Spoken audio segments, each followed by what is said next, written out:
About time.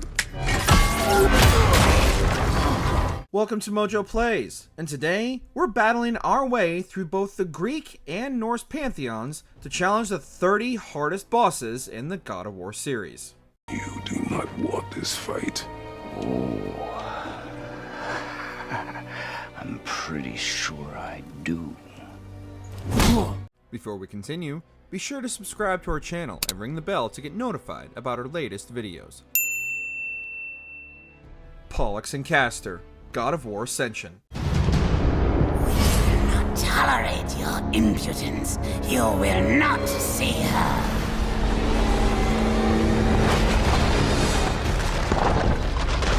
The pair of Pollux and Castor might be one of the worst boss fights in the series, but that doesn't mean it doesn't still pose a challenge.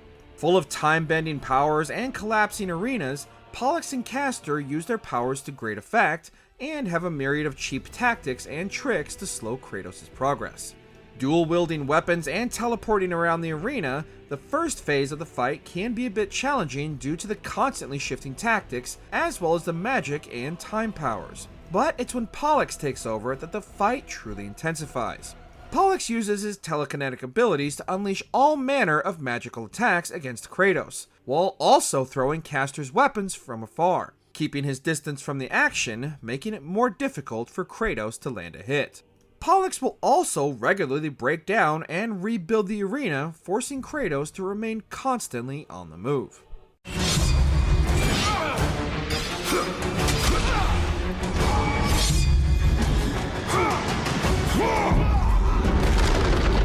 Kalisto, God of War, Ghost of Sparta. Who is my father?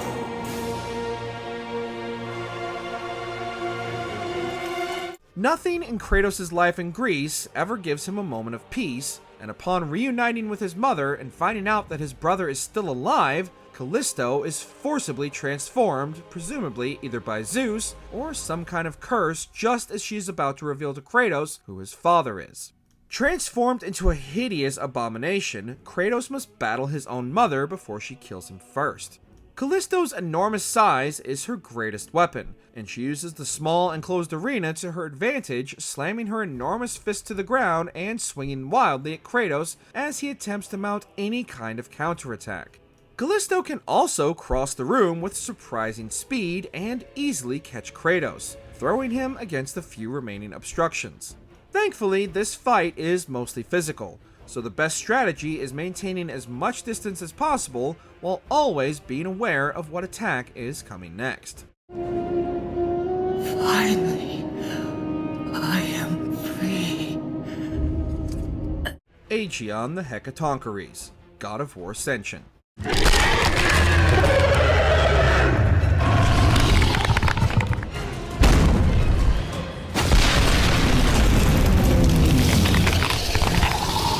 Infected by Megaera's parasites, Aegaeon is horrifically transformed and forced to do battle with Kratos.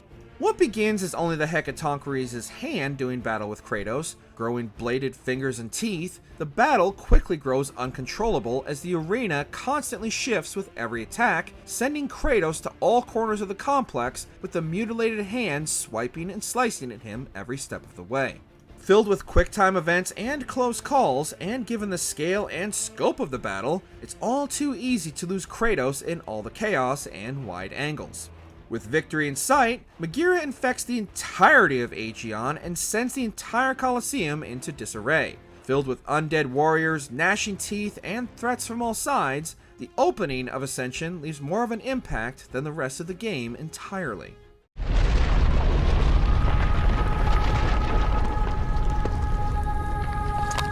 Garm, God of War Ragnarok.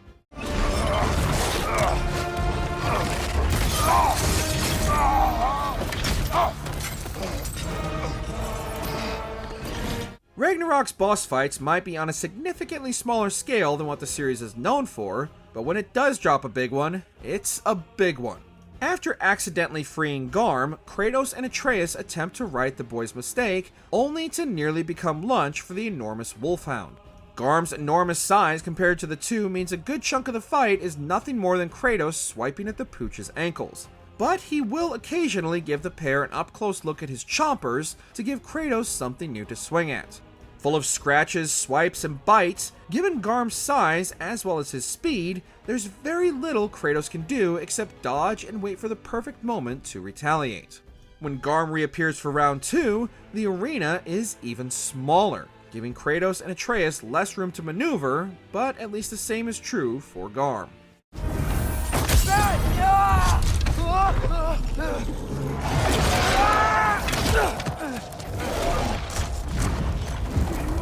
Grindle of the Ashes and Frost, God of War 2018. Did you see it? Yes! Are you certain? I got it! Trust me! Good then. Aim for the face. Leave it to the trolls to ruin what was a beautiful father and son bonding moment. By this point in the game, Kratos and Atreus have faced down their fair share of trolls, but the Grendels are a different breed of troll entirely. The pair are significantly faster than their free-range cousins, and have access to numerous magic attacks and spells that the other trolls don't, such as room-filling fog.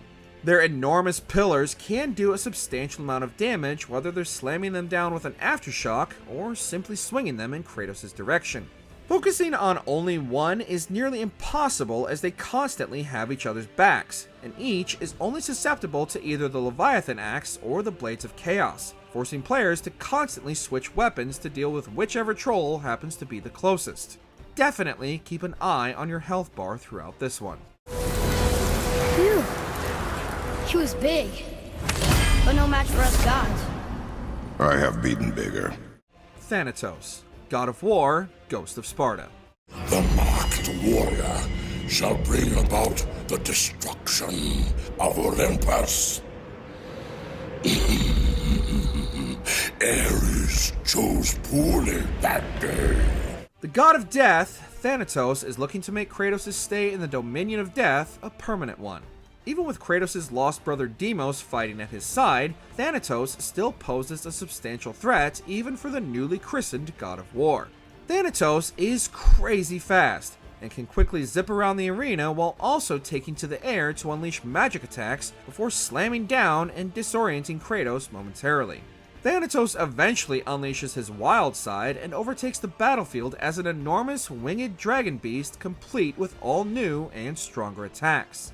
Unfortunately, the cost of victory over the God of Death is Kratos losing Deimos again, allowing Kratos to unleash the true power of his Spartan rage all over Thanatos and delivering swift justice for his fallen brother's sacrifice.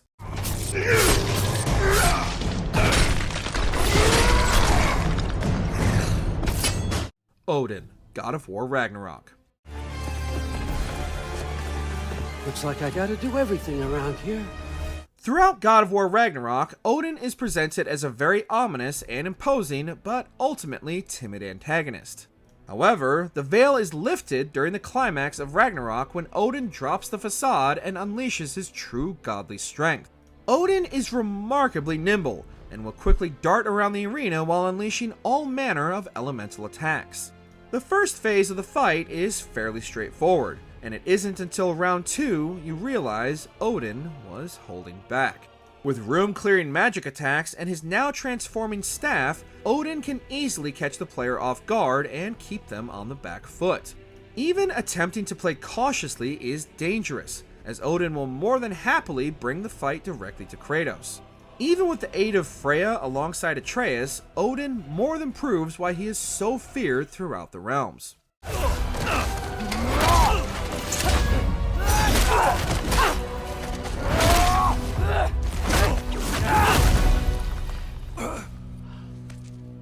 The Furies, God of War Ascension.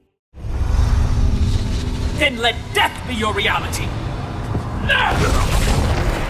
Although Kratos encounters the Furies numerous times throughout the events of Ascension, it's during the final climax in which the Furies unleash their true powers on the future God of War.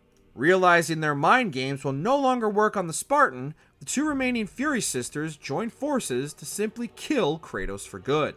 As Alecto transforms into an enormous tentacled kraken creature, Tisiphone brings the fight to Kratos' level, and in between battling her sister's mini appendages, summons numerous Spartan warriors to battle Kratos on the high seas in a true naval nightmare filled with magic and elemental attacks. The game thankfully lets you mostly focus on one sister at a time, but the flurry of quicktime events can set you back if you're not prepared for them. Facing your demons has never felt so satisfying. My death will not free you from this madness! Pes and Mist, God of War Ragnarok.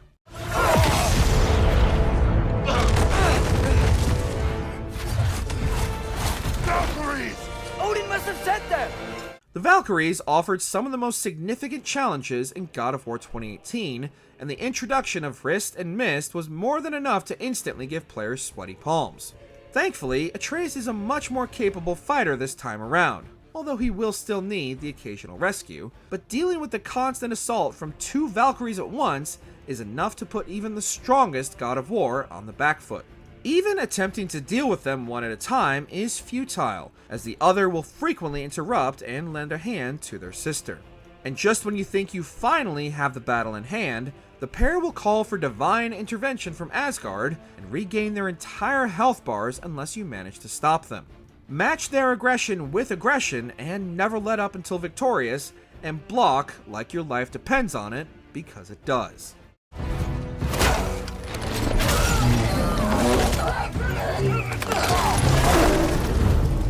Tyr, God of War Ragnarok. The good Spartan returns.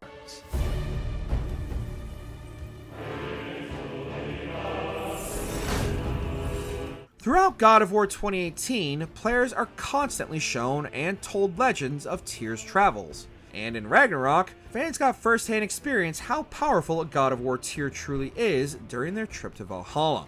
Having invited Kratos, Tyr uses combat to help Kratos overcome his many problems. But this form of therapy isn't going to be gentle.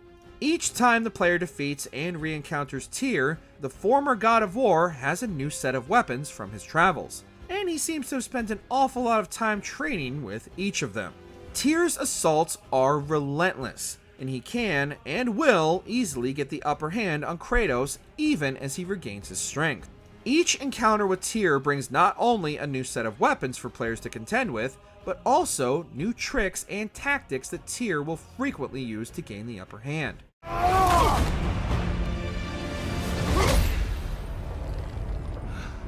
Stop, Kratos. I yield. Hercules, God of War 3. Call it my 13th and final labor. Soon I will become the God of War and claim the throne for myself. Although they could have easily been allies, Hercules takes Kratos' very existence as an affront, and seeks to kill Kratos as his final labor before ascending to Mount Olympus. Content to watch his minions attempt to wear Kratos down before officially joining the fray, Hercules launches into the arena with his Nemean cestus armor and commands his sentries to hold Kratos down so he can get a cheap hit in on the God of War. Hercules is incredibly powerful and has large sweeping strikes that can clear the immediate area around him. With the help of the thorn statues around the arena, Kratos can chip away at Hercules' armor until Kratos eventually turns his own weapons against his half-brother. Hercules believed himself a god, but was left to rot in the gutter.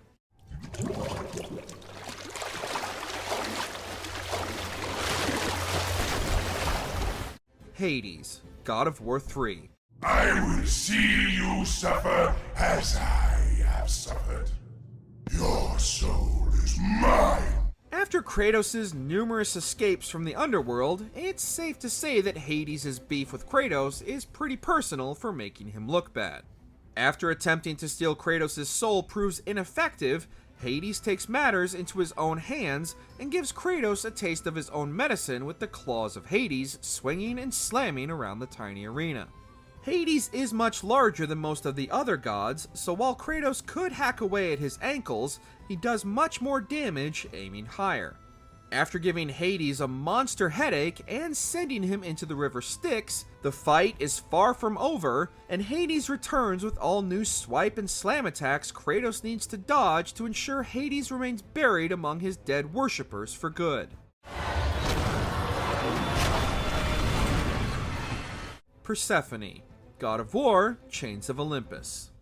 Witness the end.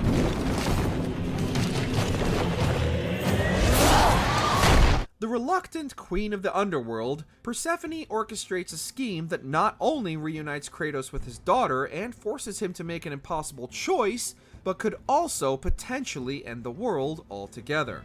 Clad in armor, Persephone shakes Greece to its very bedrock battling Kratos, sending chunks of the arena at him with every turn.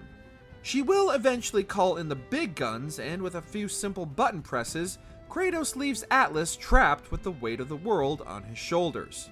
Seeing her plans slowly dissolving, Persephone unleashes her wrath, and were it not for Kratos' parrying abilities, would have easily vaporized the future god of war. With the gauntlet of Zeus, Kratos delivers a gut punch that puts an end to all of Persephone's schemes. Your suffering will never end, Ghost of Sparta. Nidhogg, God of War Ragnarok.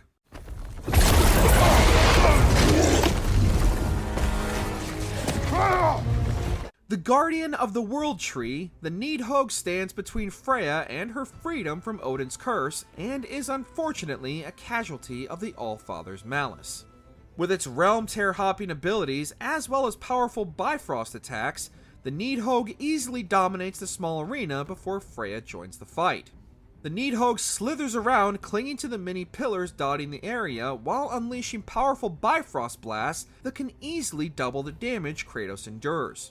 Occasionally, she'll inhale debris through her chest cavity to use as munitions against the two who would dare disturb the roots of Yggdrasil.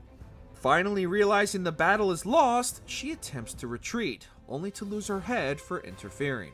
You are in the way! Blast the ripple! Scorpius, God of War 3. One of the few bosses in God of War 3 that wasn't one of the many gods waiting to be slain by Kratos' hand, the Scorpius' brood attempts to slow Kratos' progress before the mother of all scorpions makes her grand entrance and tries to swallow Kratos whole.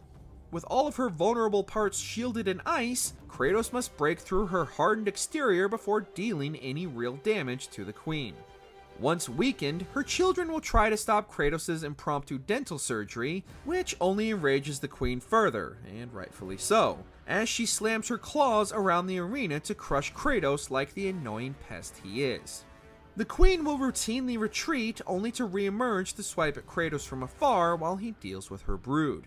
The battle finally ends when Kratos gives her a dose of her own medicine and ensures she gets the point. Magny and Modi. Surrender. The All-Father demands it. No. Good. Although the sons of Thor were tasked with hunting Kratos and Atreus, they really should have known when to back down. As the quartet square off, Magny focuses most of his attacks on Kratos, while Modi fends off Atreus and his bow, while the pair occasionally team up to bring down the former god of war. Their fighting style is quite similar to Kratos's, employing their shields and melee attacks, making this battle more evenly matched than most. When the tide turns against them, the sons will blind Kratos and Atreus to attack from the shadows. Fending off the pair is no easy task, especially since both will also demonstrate their godly abilities with arena-filling magic attacks that can leave Kratos stun-locked and open to attack. Although not the first time Kratos has faced multiple bosses at once, the brothers' coordination makes them especially challenging. How did you... You have no idea. You son of a bitch! Ulrich, God of War 2. Delivering the very object of my vengeance, Kratos. The warrior who nearly defeated Kratos and led to his blood oath with Ares, Ulrich the Barbarian King returns from the depths of Hades to exact his revenge against Kratos on his pilgrimage to find the Sisters of Fate. Dragging Kratos into battle once again, from the back of his mighty steed, King Ulrich speaks loudly and carries an even bigger hammer. Once dismounted, Ulrich becomes even more dangerous with large sweeping attacks that summon the undead to fight alongside him. No! Not you again! These aren't just fodder enemies either. They can grab Kratos and allow Ulrich to get a couple cheap hits in before Kratos breaks free. Finally, as Ulrich's rage grows, so does he, until Kratos is dwarfed by the might of the barbarian king. Ulrich might have returned looking for vengeance, but Kratos grounded him and brought him back down to size.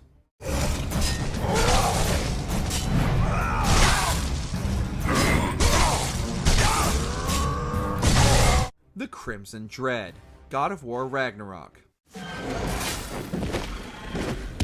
Got him cornered! Although only a few dragons remained in Midgard in God of War 2018, their population has seen a boom in the years leading up to Ragnarok, and arguably the dragons' champion has to be the Crimson Dread. While exploring the crater, Kratos will encounter the winged beast, and the Dread makes quick work of living up to its name.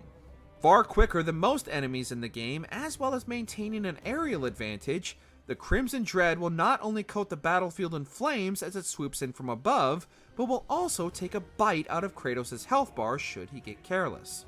The lower the Dread's health becomes, the stronger and more aggressive its attack patterns, with a few being completely unblockable.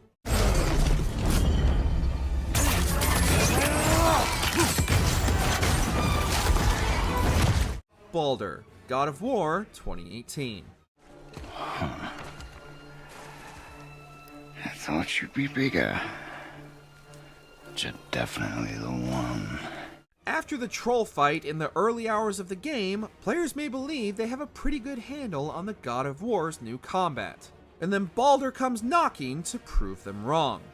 After their initial bout, Kratos and Atreus cross paths with Boulder multiple times before their final climactic battle, and both combatants hold nothing back despite Freya's interference. Even without his invulnerability, Boulder is no pushover, and Kratos must switch between the blades and the axe to match Boulder's shifting elemental properties, while the ever-changing landscape of the battle keeps players constantly on edge. Atreus is especially useful here to aggro Boulder and opens him up to Kratos' most powerful attacks, and is a brilliant display of their synergy during battle as they expertly chain attacks together to end the cycle once and for all. You could have walked away! The cycle ends here. Must be better. Heimdall, God of War Ragnarok. See you soon. Well, we both know that's not true. But don't worry, Frigg. I'll be coming for you and your brother as soon as I am finished here. A battle with such unpredictable odds, Kratos needed to craft a weapon specifically for their encounter. While much of the early fight is spent on the defensive trying to avoid his attacks, and sass, once Kratos lands that all-important first hit, the true battle begins.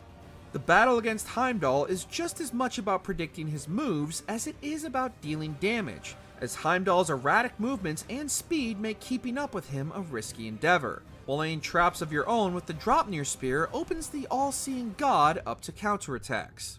Heimdall has numerous unblockable attacks as well as a realm shift ability to slow down time. Beating him once is literally only half the battle, as Heimdall will unleash powerful Bifrost attacks before Kratos puts his lights out for good. Bet he didn't see that coming.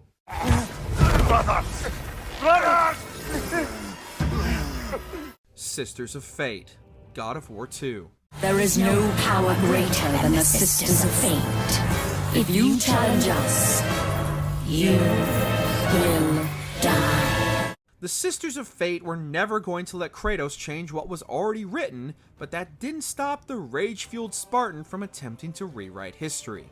What begins as a one-on-one battle with Lachesis, Kratos needs to not only maintain his distance while parrying her many attacks, but keep to the grapple points to avoid her airborne and lightning follow-ups.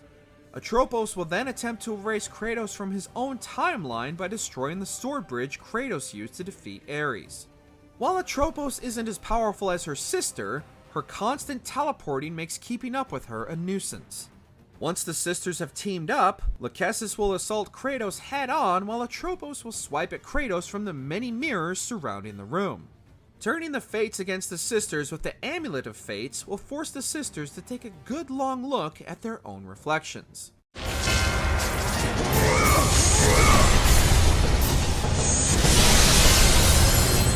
The Maven, God of War Ragnarok. Ah, it appears the librarian would like a word.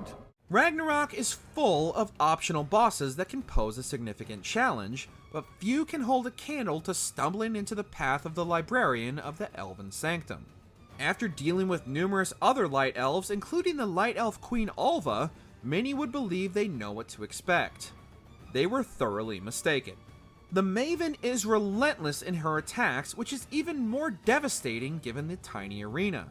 But with many of her sword strikes being completely unblockable, as well as her ability to chain multiple combos together, Kratos will barely have a moment to pick up a health stone before her next assault.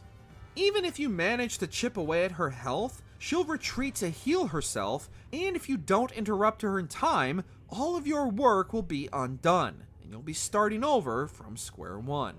We are taking the book.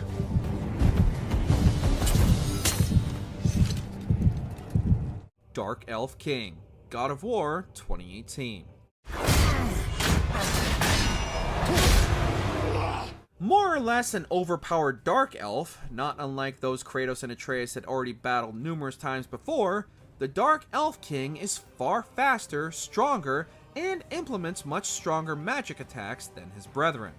The Dark Elf King manages to go toe-to-toe with the former God of War, but should he become overwhelmed, will use magic to blind Kratos and Atreus to give him an advantage as he blasts long-range attacks from the darkness.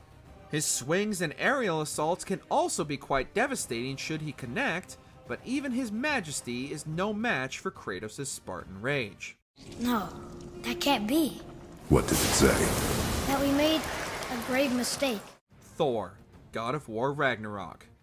You're not from here. We got a tradition called blood payments. It means I get a piece of you for what you took from my family. You'll pick it up. While this fight didn't start with the bang many were expecting given the teaser at the end of God of War 2018, it nonetheless shattered our expectations as well as the fourth wall. Thor is every bit Kratos' equal in terms of strength and surprisingly speed, but that doesn't mean Kratos won't have to fight to survive. After the initial encounter, the two have their final bout in the shadow of Ragnarok, and Thor brings the thunder.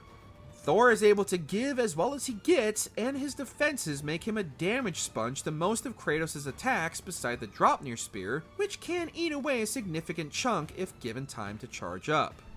Making smart use of Kratos' shield attacks to interrupt many of Thor's most powerful swings will easily turn the tide of the battle as long as Kratos can avoid Thor's multiple lightning strikes.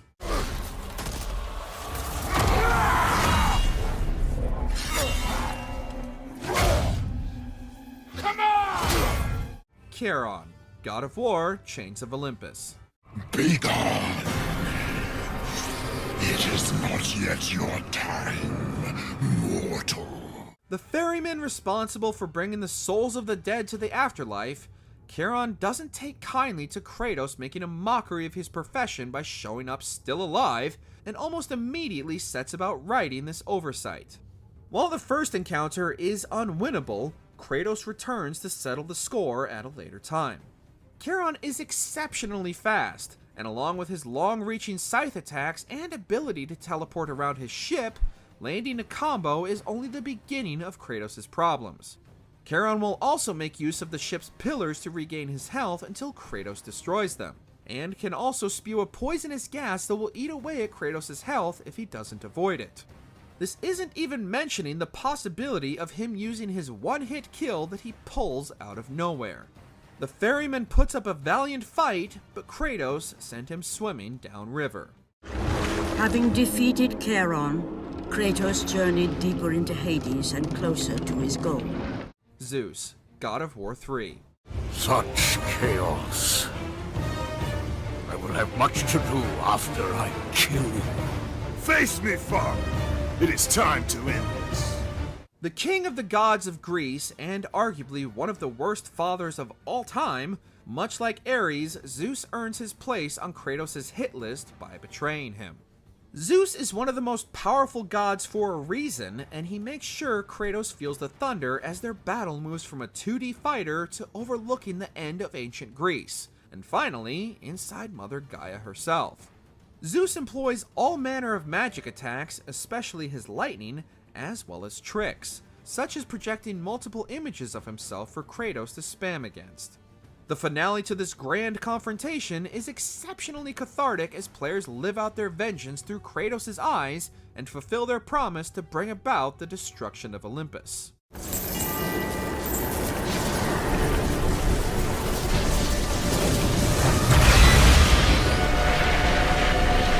Ares, god of war. I am not the same man you found that day. The monster you've created has returned to kill you. The original God of War was never going to give up his title willingly, but in a game where the player has become accustomed to Kratos being mostly OP in many situations, the final showdown with Ares was quite the wake-up call. Ares' powerful arena-filling attacks keep Kratos constantly on the move and fighting to maintain his distance with the Blades of Chaos. And just when you think the fight is over, Ares will send Kratos into his own mind to battle his demons and save his family before returning to the real world to bring his vengeance to Ares full circle. The newly acquired sword bridge doesn't have any of the magic abilities of the blades, making this final length of the fight more about defense than offense. But few things are as satisfying as bringing down the God of War by your own hands. I was trying to make you a great warrior. You succeeded. Seagen, God of War 2018. You'd think fighting your way through 8 Valkyries in an attempt to save their souls was enough to earn you some mercy with their queen, but you'd be greatly mistaken. Seagen begins the battle with a surprise attack, and things really only go downhill from there. Utilizing all the best attacks of her sisters, but giving them a boost in power, Seagen rains hell down upon Kratos and Atreus, and is absolutely relentless in her assault. The throne room you fight in is one of the smallest Valkyrie arenas in the game, and leaves very little room to retreat and regroup, as Seagen will mercilessly hunt Kratos to every corner. She might be grateful at the end of the fight, but she will definitely make you work for it. Thank you, friends. You have saved the Valkyries. Berserker King, God of War Ragnarok.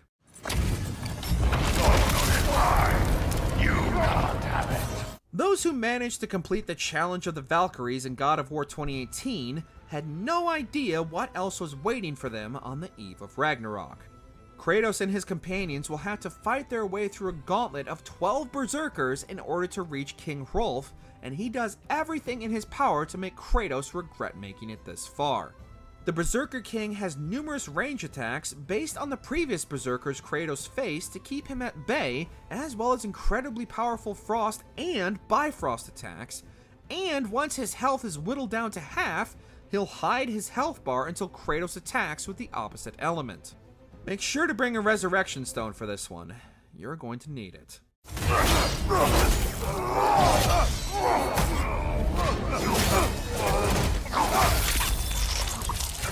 Gana, God of War Ragnarok. Traitor! Gana. She's fierce. Attack only if you think we are ready. If you thought the challenge of the Valkyries ended with Seagen, then Gana would like a word with you. After the conclusion of God of War Ragnarok, Kratos and Freya will encounter Gana in Muspelheim, and the newly crowned Queen of the Valkyries is not at all happy about her position becoming null and void after the fall of Asgard. Gana is every bit as fierce as Seagen, but somehow even more aggressive. She has some of the strongest defenses of any enemy within the game, and won't hesitate to cover the arena in deadly Bifrost, in addition to using her razor-bladed wings and leaping ground pound attacks. As her health gets lower, her attacks become even more unpredictable, and if the player hasn't mastered the counter and parry system, Kratos will go down for the count faster than Freya can revive him. Ever the proud warrior, Gana was never going to admit defeat. You have to let it go.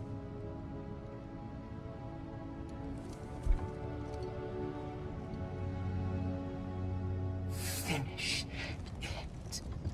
Did you enjoy this video? Check out these other clips from MojoPlays, and be sure to subscribe and ring the bell to be notified about our latest videos.